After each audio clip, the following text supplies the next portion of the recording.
ngầm tiếp xúc anh là cùng nhau ya dừng kim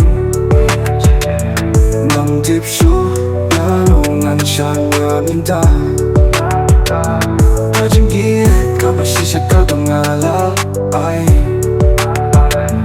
handai minta ala tuno ya yaka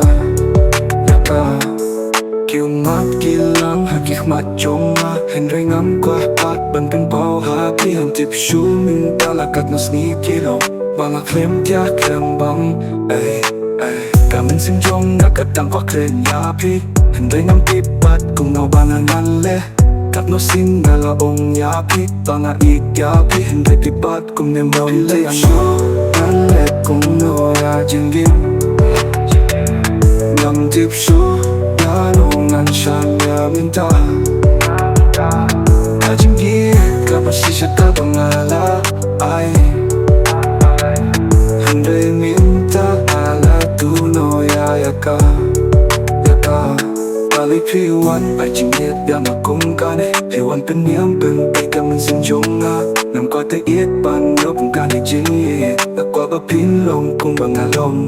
Kung ang ngayt sisin kas ni ping sa siyo tu Jinggit cuma kabangala ay happy Doble undang dengan kapat keciruk Pakat sopin dan halakat juga jinggim Ngam tip shu Kalak kung no ya jinggim Ngam tip shu Ganongan siyang ya minta Kajinggit kabasisya kabangala ay handai minta ala tuno ya yaka